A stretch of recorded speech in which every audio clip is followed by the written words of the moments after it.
University applications. It is a tough time for all of us. Simply put, it is stressful, annoying, and difficult. When I started grade 12, I thought university consisted of three simple steps: shortlisting universities, filling out their applications, and then applying to them. My naive soul thought filling out the applications was no big deal, but a big deal it was. But I quickly realized I had to write essays and a personal statement, apply for scholarships, sit a bunch of tests like the SAT and IELTS, take extracurriculars seriously, get a bunch of documents, and a whole lot more. Applying as an international student wasn't easy and certainly wasn't what I had initially planned. My name is Hamza. I just graduated high school and sat my A-levels last month, and in this video, I'm going to give you a flavor of university applications and decisions as an international student. I'll first talk about the universities and programs I applied to, followed by my grades and extracurriculars, and finally, the decisions. So let's get started. I applied to 12 universities across 3 countries. The first one was UK. I applied to Imperial College London, University College London, King's College London, the University of Edinburgh, and the University of Manchester. For all 5 universities, I applied for their computer science program. Next up, America. I applied to Georgia Institute of Technology and Harvard University. Again, I applied for the computer science programs at these 2 universities. Lastly, Canada. I applied to the University of Alberta for computer science, to McGill University, the University of Waterloo, and the University of Toronto for their computer science and mathematics programs, and UBC for their Faculty of Science programs. Now, let's talk about grades. In grade 9, I got a 93% or a 3.9 GPA. It was my first year in a new school and the second semester was online. In grade 10, the entire year was online, and because of that, I got a 98% or a 4 GPA. Grade 11 was the first fully in-person year. I managed to revive my dead brain and get a 97% or 4 GPA. Grade 12 was somewhat easier, as grade 11 was so difficult to get through after COVID. Again, next up, international exams. For IGs, I got 6 A stars and 2 A's.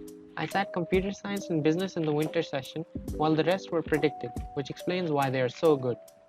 For AS, I got 4 A's. I unknowingly made the mistake of sitting computer science early, which meant I had to sit it early again at A2. For A2, I was predicted A stars for all my subjects. I got an A star in computer science and I'm waiting for the rest of my results. Now, for the part we all lied about on our applications. I've been coding for the last 2.5 years, having built 30 plus projects. I also play the tabla,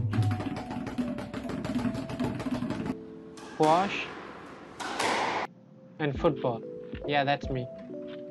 I also took part in public speaking, wrote articles for the school newsletter, and did some presentations and research, such as the presentation on the A-star pathfinding algorithm, where I wrote a program that showed the algorithm running in real time graphically, research on Pakistan's economic diversity by gathering, graphing, and analyzing exports data, and research on Gabriel's horn, to name a few. Some extracurriculars I didn't have recordings for include chess, cricket, and basketball. I was also a donation organizer for the Pakistan floods. Finally, the part you've been waiting for, decisions. For each decision, I'll give the dates I submitted the application and heard back from the university. I will also give my thoughts on the decision. Let's start with the UK. First up, Imperial College London. I submitted my application on the night of New Year and heard back on March 13th. I was rejected, which I kind of expected because of how bad I know I did in the CS admission test. It was a short test consisting of 10 questions with topics I had never learned before. After Imperial College London, we've got University College London. I submitted on the night of New Year and heard back a day after Imperial College London's decision. Again, I was rejected. This one I didn't expect. There was no test that would mess up my application, My grades were on point and my personal statement was an absolute banger according to my English teacher. We have the last college London, King's College London. Same submission date as before, and I heard back from them the latest on May 3rd. Again, I was rejected. Same thoughts as UCL. Grades and personal statement were exceptional, and there was no test that would make them doubt my abilities. Now that's it for College Londons. Let's move on to the last two for UK. For the University of Edinburgh, again same submission date, but I heard back from them on April 27th. I got a conditional offer with a requirement of 3 A stars at A levels to retain the offer. I expected it, as previous year students had gotten in with good grades and an okay personal statement, meaning that. Last up for the UK, we have the University of Manchester. Same submission date, and I heard back from them the first on April 4th. Again, I was accepted. Same conditional requirements as Edinburgh. Again, I expected it for the same reason as Edinburgh. You could get in as long as you have good grades and an okay personal statement. Next up, the US. Let's start with the Georgia Institute of Technology. I submitted my application on December 25th and heard back 3 months later on March 25th. I was rejected. I was expecting it since my SAT score was 1430, which wasn't very competitive at such a well-known school with an exceptional CS program. And now for the big guy, the one we've been all waiting for, Harvard University. Same submission date, and I heard back less than a week after the Georgia Institute of Technology. I was rejected. What were you expecting? Despite putting a lot of effort into the application, I knew I was going to get rejected due to the competitiveness. I also didn't include my SAT score, which may have accounted for something. For Canada, let's start off with the University of Alberta.